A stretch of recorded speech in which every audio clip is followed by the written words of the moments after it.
Students, welcome to social school. मैं हूं आपकी अनुष्या दीदी एंड कैसे हैं मेरे सारे स्टूडेंट्स। आई होप आप सब ठीक हो एंड आई ऑल्सो होप कि आप लोग सुपर रेडी हो आज के इस सेशन के लिए। आगे बढ़ने से पहले जिसने भी इस सेशन को ज्वाइन कर लिया है जल्दी जल्दी कमेंट सेक्शन भर दो, मुझे आइडिया लग जाए हमारे स्टूडेंट्स आ गए हैं क्लास में। फिर हम लोग स्टार्ट करते हैं अपना आज का ये सेशन।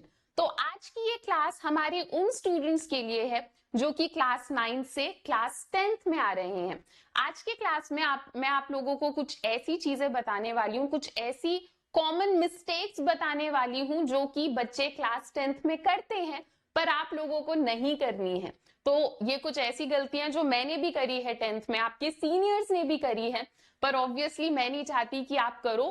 तो ऐसे जो भी स्टूडेंट्स हैं जो कि अब 9th से 10th में आ रहे हैं, आप लोगों के लिए ये वीडियो सुपर इंपॉर्टेंट होने वाली है। आगे बढ़ने से पहले यहाँ जितने भी न्यू स्टूडेंट्स हैं चैनल को सब्सक्राइब कर लो सोशल साइंस से रिलेटेड बेस्ट वीडियोस के लिए। चलो तो आगे बढ़ते हैं। पहली चीज जो कि आप लोगों को पता होनी चाहिए 10th के बारे में, इट इज कि 10th 9th के कंपैरिजन में काफी इजी होती है और हर सब्जेक्ट्स के लिए, सिर्फ एसएसटी में ही नहीं बाकी सब्जेक्ट्स में भी आप देखोगे कि 9th के कंपैरिजन में आपका सिलेबस इजी होता है। तो क्या होता है 10th में ना सिलेबस तो कंपैरेटिवली आसान होता है पर हमारे ऊपर ना एक बहुत ज्यादा प्रेशर होता है कि बोर्ड एग्जाम का टाइम है, घर पे पेरेंट्स हमारे ऊपर थोड़ा प्रेशर डालते हैं, स्कूल में एक प्रेशर होता है, टीचर्स डांट रहे होते हैं। तो इस टाइम पर एक गलती जो कि नॉर्मली बच्चे करते हैं वो ये होता है कि वो मेंटली बहुत ज्यादा परेशान हो जाते हैं ये लोड उठा उठाकर।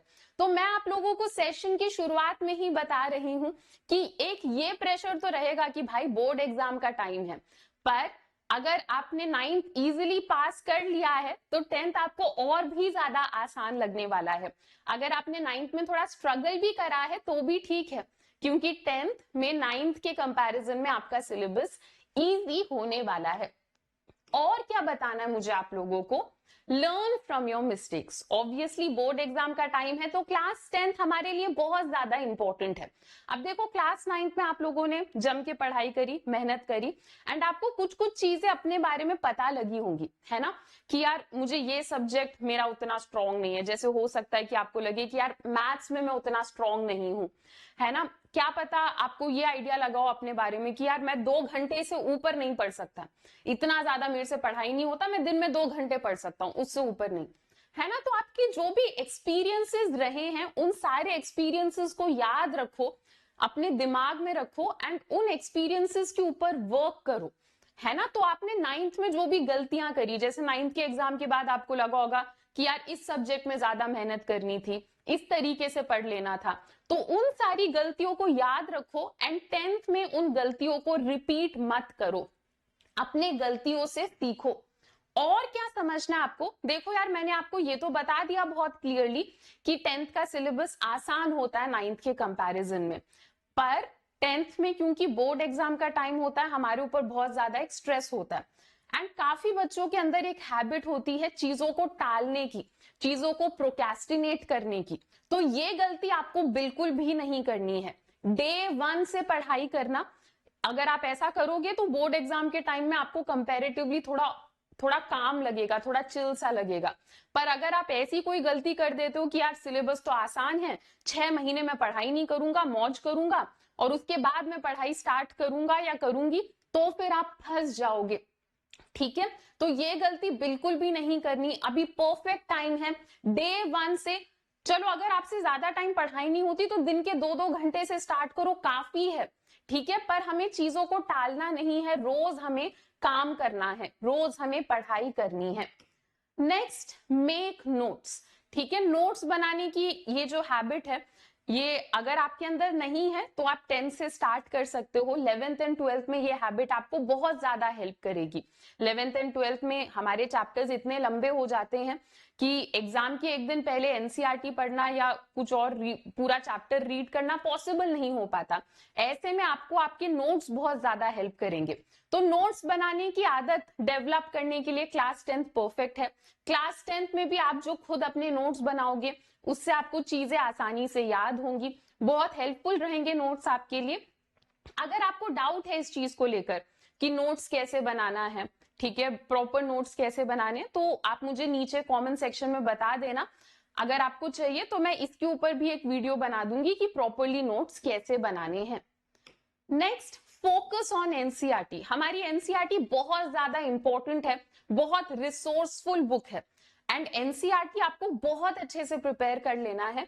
क्लास 10th में ये भी होता है कि हमारे जो क्लासमेट्स होते हैं ना, वो हमें अलग अलग चीजें बता रहे होते हैं कि यार मेरे भाई ने तो उस बुक से प्रिपेयर करा था, मेरे ट्यूशन में तो इस मैम ने ये वाली बुक करने को कहा है ना। पर याद रखना हमारा बेस एनसीईआरटी है।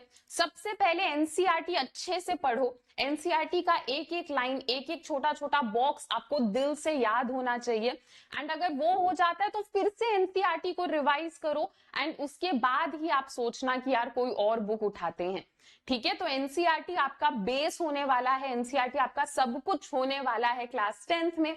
तो हाँ, एनसीईआरटी को अंडर एस्टिमेट बिल्कुल भी नहीं करना, ठीक है। अब मैं आप लोगों को एक सीक्रेट टिप बताने वाली हूं जिससे आप टॉपर लेवल प्रिपरेशन कर सकते हो क्लास 10th में। तो हमारा क्लास 10th का एक बैच है जहां पर आपको क्लास 10th के सारे सब्जेक्ट्स मिलेंगे, लाइव क्लासेस होंगी, डाउट क्लियरिंग होगा और आप हमारे इंडिया के टॉप एजुकेटर्स के साथ अपनी तैयारी कर पाओगे। आपको क्लास के नोट्स दिए जाएंगे, previous year question, sample paper, most expected question, practice question, ये सब आपको दिया जाएगा। तो जो भी बच्चे इंटरेस्टेड हैं, जो भी बच्चे इंडिया के टॉप एजुकेटर्स के साथ टॉपर लेवल प्रिपरेशन करना चाहते हैं, आप लोग हमारे बैच को ज्वाइन कर सकते हो। कैसे करना है बैच को ज्वाइन? इसी वीडियो के डिस्क्रिप्शन में क्लास 10th कहकर आपको एक लिंक दिखेगा, उस लिंक के ऊपर क्लिक करो। जब आप उस लिंक के ऊपर क्लिक करोगे तो आपसे पहले आपका फोन नंबर मांगा जाएगा, फोन नंबर डाल दो एंड फिर आपके फोन पे एक ओटीपी आएगा, ओटीपी भी डाल दो। उसके बाद ये पेज ओपन हो जाएगा। इस पेज में जितने महीने के लिए भी आपको हमारा बैच चाहिए वो सिलेक्ट करो। थोड़ा स्क्रॉल करोगे तो और ऑप्शंस दिखेंगे।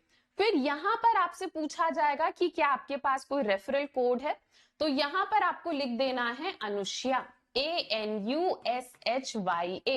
अनअकैडमी में तुम्हारी दीदी का नाम चलता है, जैसे ही आप ये कोड लगाओगे आपको सबसे ज्यादा डिस्काउंट मिलेंगे।